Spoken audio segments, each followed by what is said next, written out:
என்ன சொல்லி இங்க உட்கார்ந்துட்டு இருக்க? இது என்ன ஆல்பம்?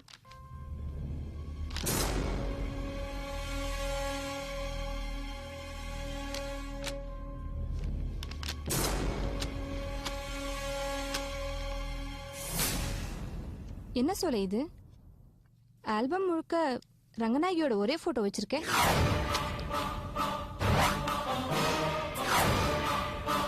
இந்த ஒரே முகத்தை பார்க்கணும் தான் ரொம்ப நாளா துடிச்சிட்டு இருக்கேன். சொல்லு, உனக்கு ரங்கநாயகி முதல்லயே தெரியுமா?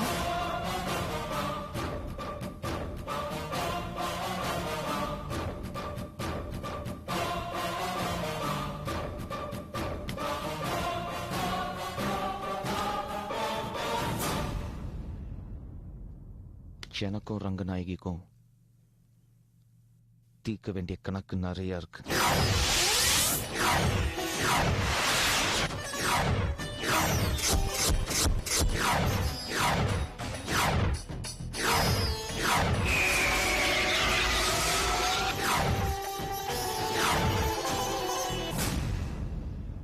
சரி, அதை விடு. உன் பிரச்சனை என்னாச்சு? கதம்பம் ஃபுட் ப்ராடக்ட்ஸ்க்கு மார்க்கெட்டிங் டைரக்டர் ஆக போறேன். நீ ஆயிட்டியா? இல்ல சொல்லி, கலாவத்தியும் ரங்கநாயகியும் எங்க வீட்டுக்கு வந்திருந்தாங்க. எங்க அம்மா மோகினியை மார்க்கெட்டிங் டைரக்டர் ஆக்குனதான் அந்த ஃபாரின் டெண்டர்ல சைன் பண்ணுவேன்னு சொன்னாங்க. அதுக்கு அந்த 2 பேருமே எங்களுக்கு அந்த ஃபாரின் டெண்டரே வேண்டாம், ஆனா மோகினியை மார்க்கெட்டிங் டைரக்டர் ஆக்க முடியாதுன்னு சொல்லிட்டு போயிட்டாங்க.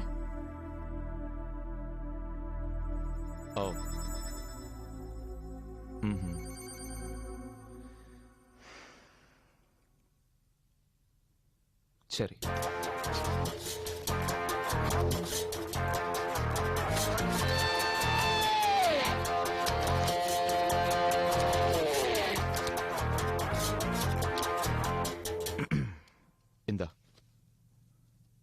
இந்த அட்வொகேட்டை போய் பாரு.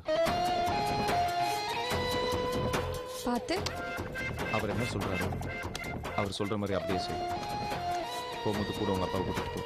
முக்கியமான விஷயம், இந்த விஷயத்தை பொறுத்த வரைக்கும் உனக்கும் எனக்கும் தொடர்பு இருக்குன்னு யாருக்குமே தெரியக்கூடாது.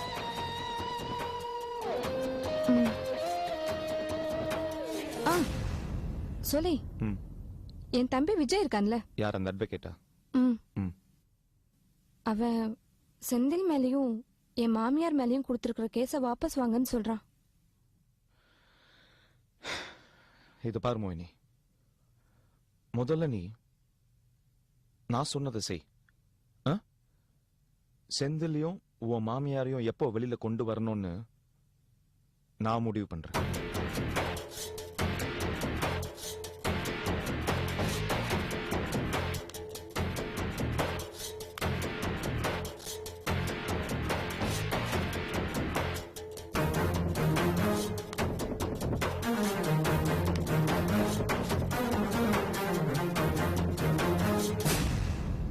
உனக்கும் எனக்கும் நடுவுல செந்தில் இருக்காருன்னு அவரை ஜெயில வச்சிருக்கியா?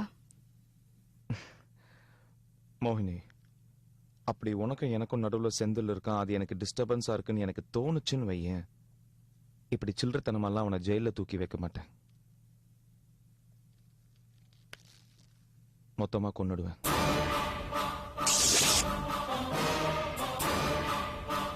புரியுதா?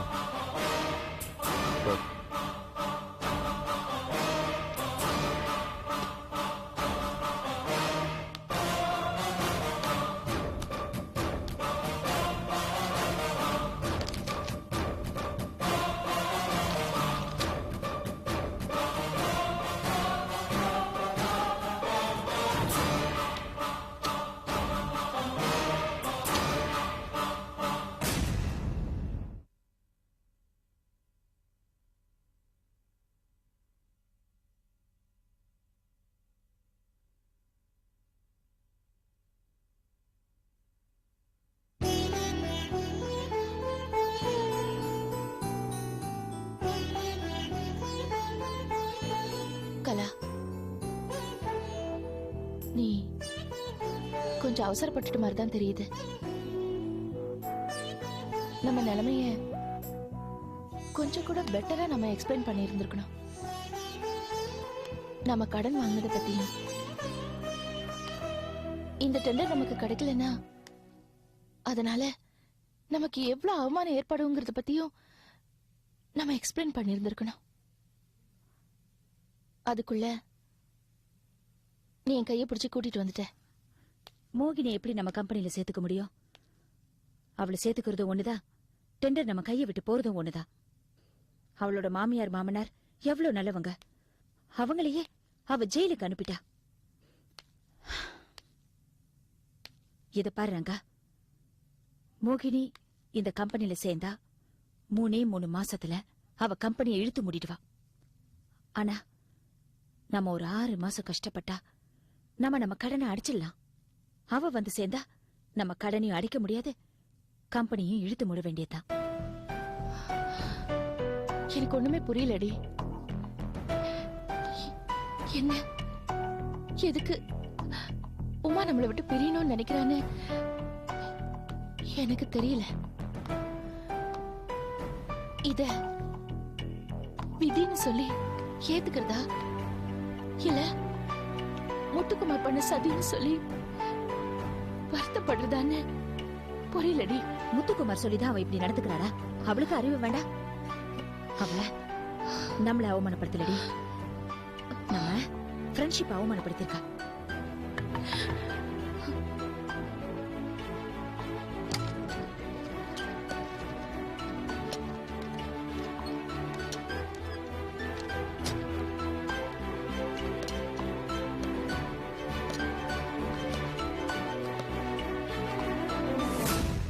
உமா கையெழுத்து போட்டாங்களா?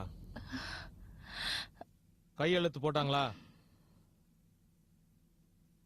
இல்ல இல்ல, இதுதான் நான் அன்னைக்கே சொன்னேன் அவங்க கையெழுத்து போட மாட்டாங்கன்னு. என்ன சொன்னீங்க? ஃப்ரெண்டை பத்தி அப்படி பேசாதீங்க, எங்க ஃப்ரெண்ட்ஷிப் பத்தி உங்களுக்கு புரியாதுன்னு. நெகட்டிவா பேசாதீங்க, பாசிட்டிவா பேசுங்கன்னு. யார் நெகட்டிவ்? உங்க ஃப்ரெண்ட்ஷிப் தான் நெகட்டிவ். இப்ப வால்மார்க் என்ன பதில் சொல்லட்டும்? அவங்க எல்லாம் நல்ல ஃப்ரெண்ட்ஸ் தான். நீங்க டெண்டர் கொடுத்தோன்னே அவங்களுக்குள்ள ஒரு சண்டை வந்துடுச்சு. கொஞ்ச நாள் போகட்டும், அவங்க சண்டை எல்லாம் சரியா போயிடும். அதுக்கப்புறம் ஆர்டர் கொடுங்க, ஆர்டர் பண்ணி தரட்டும் சொல்லட்டுமா? 15 வருஷத்துக்கு முன்னாடி சொன்னேன் இந்த பார்ட்னர்ஷிப் எல்லாம் வேண்டாம் வேண்டான்னு. Partnership partnership partnership friendship. இன்னைக்கு அந்த ஃப்ரெண்ட்ஷிப்னால தான் இப்படி நிக்கிறீங்க, அசிங்கப்பட்டு அவமானப்பட்டு. கேட்க மாட்டீங்களா என் பேச்ச? மறந்துட்டீங்களா? அந்த சின்ன வீடு, அந்த சின்ன ரூமு, அந்த போர்டு, மஞ்ச தண்ணி தெளிச்சமே, கதம்ப மசாலா, 10 ஒர்க்கர்ஸ். அன்னைக்கே சொன்ன இந்த பார்ட்னர்ஷிப் எல்லாம் வேண்டான்னு. எங்க இருந்தோ இருந்த உமாவை கூட்டிட்டு வந்து போட்டு ஒரு 5 பைசா கூட போடல. இன்னைக்கு அந்த பார்ட்னர்ஷிப்னால, அந்த பார்ட்னர்னால இந்த பாதிப்பு. உங்களுக்கு மட்டும் இல்ல, 4000 ஒர்க்கர்ஸ், 4000 எல்லாரும் பாதிக்கப்பட போறாங்க. நான் சொன்னா கேட்க மாட்டீங்களே. இப்பாவது புரியுதா என் வார்த்தையில் இருக்கிற உண்மை?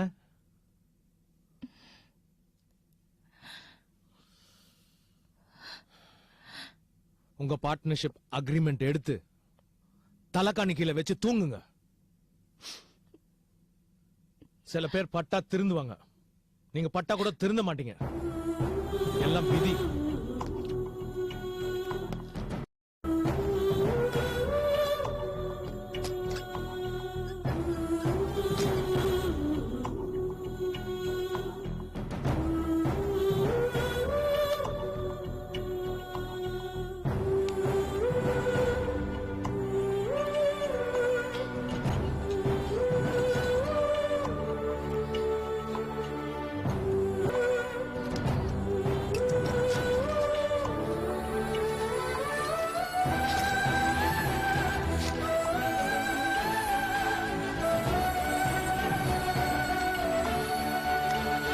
இது பேக்கிங் முடிஞ்சா அந்த மாங்காவை ஊத்த போடுமா? காசினா இந்த பணத்தை பேங்க்ல கட்டிட்டு கையோட அந்த புரோக்கரை கூட்டிட்டு வாங்க. புரிஞ்சுதா? சரி சார். எதுக்கு புரோக்கர்? இந்த ஆபீஸ் புது இடத்துக்கு போகுது, புதுசா கட்டடம் கட்ட போறோம். பத்ரி சார் இடம் பார்த்திருக்காரு. இனிமே நம்ம கஷ்டம் எல்லாம் முடிஞ்சிடும். பத்ரி சார் மாதிரி ஒரு ஆள் உங்களுக்கு உறுதுணையா இருக்கிற வரைக்கும் உங்களுக்கு ஒரு கஷ்டமும் வராதுமா. சார் நான் பணத்தை கட்டிட்டு புரோக்கரை கூட்டு வந்துடுறேன். வரேம்மா.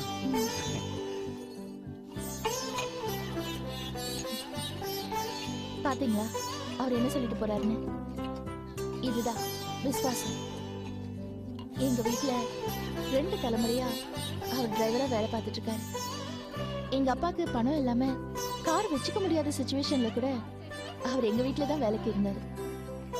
இப்படி ஒரு நன்றி உள்ள ஒருத்தர் கிடைக்கிறது ரொம்ப அபூர்வங்க. ஆமா, இடம்லாம் பார்த்திருக்கீங்க போல இருக்கு. நம்ம கதம்ப மசாலா நல்லா வளர்ந்துட்டே இருக்கு. இன்னும் எவ்வளவு நாளைக்கு தான் இப்படியே ஒரு குடிசை தொழிலா செய்யுது? புது மிஷினரி வாங்கி இந்த பொருள் எல்லாம் சுத்தமா தயாரிச்சாதான் நம்ம அடுத்த கட்டத்துக்கு போக முடியும். அதுக்காக தான் ஒரு 15 கிரவுண்ட் பார்த்து வச்சிருக்கேன். நானே உங்ககிட்ட ஒரு விஷயத்த பத்தி பேசணும்னு நினைச்சிட்டு இருந்தேன். என்னால அதை எப்படி சொல்றதுன்னு தெரியல. என்ன? அது நம்ம கம்பெனிய பார்ட்னர்ஷிப் கம்பெனியா மாத்திடலாம்னு நினைக்கிறேன். நீங்க, நான், உமா, கலா 4 பேரும் சேர்ந்து இந்த கம்பெனிக்கு பார்ட்னர்ஸ் ஆயிடலாமே. அதெல்லாம் வேண்டாமா? அவங்களுக்கு தேவையான பணத்தை கொடுத்துருங்க. அவங்க கேட்கறதுக்கு முன்னாடியே கொடுத்துருங்க. இந்த பார்ட்னர்ஷிப், டீடு, அக்ரிமெண்ட் அதெல்லாம் கையெழுத்து போட்டுறாதீங்க. ஏ, நீங்க என்ன ஏமாத்துவீங்களா? இங்க பாருங்க, இந்த கம்பெனியை யார் தொடங்குனது? நீங்க தானே. நான் கஷ்டப்படுறதை நினைச்சு உங்க கம்பெனியை என்கிட்ட கொடுத்து நடத்த சொன்னீங்க. முதலாளி ஸ்தானத்துல இருந்து மேனேஜர் ஸ்தானத்துக்கு வந்திருக்கீங்க. அப்படிப்பட்ட நீங்களே என்ன ஏமாத்த போறீங்க? ரங்கா, உங்களுக்கு உலகத்தை பத்தி தெரியல. நான் சொல்றத கேளுங்க. வேண்டாம். இல்லங்க, நான் கலா, உமா, வாங்க வாங்க. உங்களை பத்தி தான் பேசிட்டு இருந்தேன். இது பாருங்க, உங்ககிட்ட நான் ஒரு முக்கியமான விஷயத்த பத்தி பேசணும். இந்த விஷயத்தை பத்தி இப்ப பேச வேணாம். இல்லங்க, அத பத்தி இப்ப பேசினாதான் சரியா இருக்கும். இது பாருங்க, உங்க 2 பேர்கிட்டயும் ஒரு முக்கியமான விஷயத்த பத்தி டிஸ்கஸ் பண்ணணும். அதுக்கு முன்னால நான் உனக்கு ஒரு முக்கியமான விஷயம் சொல்லணும்.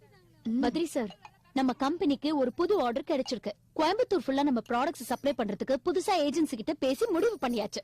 2 லட்சம் ரூபாய் அட்வான்ஸ் கூட கொடுத்துட்டாங்க. அப்படியா? என்னமா பேசின தெரியுமா? இவ கார்டு போட்டு இங்கிலீஷ்ல பேசி செக் வாங்கிட்டு வந்திருக்கா. குடி சீக்கிரம். இந்தா. பத்ரி சார், இங்க பாருங்க, இவங்க 2 பேரும் எவ்வளவு பெரிய வேலை பார்த்திருக்காங்க பாருங்க. இங்க பாருங்க, பத்ரி சார் ஒரு முடிவு பண்ணி வச்சிருக்காரு. என்ன தெரியுமா? நீ, நான், கலா, பத்ரி சார் நம்ம 4 பேருமே இனிமே இந்த கம்பெனில பார்ட்னர்ஸ். பாருங்க, நான் இதுல பார்ட்னர் இல்ல. எதுக்கு பார்ட்னர்ஷிப் எல்லாம்? எங்கேயோ 2000 ரூபாய்க்கு வேலை செஞ்சுட்டு இருந்த என்ன இங்க கூட்டிட்டு வந்து 5000 ரூபாய் கொடுத்துட்டு இருக்க. எனக்கு இதுவே போதும். பார்ட்னர்ஷிப் எல்லாம் வேண்டாம். ஆமா ரங்கா, வயித்துல குழந்தையோட கஷ்டப்பட்டு இருக்கும் போது நீதான் கூட்டிட்டு வந்து வேலை கொடுத்த. இந்த கம்பெனி எந்த அளவுக்கு உயர்ந்திருக்குன்னா அது உன்னாலதான் ரங்கா. பார்ட்னர்ஷிப் எல்லாம் வேண்டாம் ரங்கா. நாங்க எப்பவும் போல வேலை செஞ்சுக்கிறோம், போதும். நீங்க என்ன சொன்னாலும் சரி, இனிமே இந்த கம்பெனில நம்ம 4 பேருமே பார்ட்னர்ஸ் தான். திரும்பவும் சொல்றேன், நான் பார்ட்னர் இல்ல. உங்க இஷ்டம், ஏதாவது பண்ணிக்கோங்க. சரி சார், சரி, ஓகே. நீங்க பார்ட்னர் இல்ல, இனிமே நாங்க 3 பேரும் பார்ட்னர்ஸ். அதுக்கு வேண்டிய டீடைலா முதல்ல ரெடி பண்ணுங்க. இல்ல ரங்கா, நான் சொல்றது கொஞ்சம் புரிஞ்சுக்கோ. இதெல்லாம் சரிப்பட்டு வராதுமா. அதெல்லாம் ஒண்ணு இல்ல, நான் பாத்துக்கிறேன்னு சொல்றேன். சும்மா பேசிட்டு இருக்காத. வா கலா. கலா, புது டேஸ்ட்ல ஒரு ஊருக்கா ரெடி பண்ணிருக்கேன். எப்படி இருக்கு? என்ன பத்ரி சார், கொஞ்சம் கொடுமா. இப்படி திடீர்னு முடிவு பண்ணா எப்படி? இந்த பார்ட்னர்ஷிப் எல்லாம் ஒத்து வராது. நாங்க எப்பவும் போல வேலையே செஞ்சுக்கிறோம். காலையில இருந்து இதான் மார்க்கெட். தயவு செஞ்சு அவளுக்கு எடுத்து சொல்லுங்க. இந்த பார்ட்னர்ஷிப் எல்லாம் ஒத்து வராது.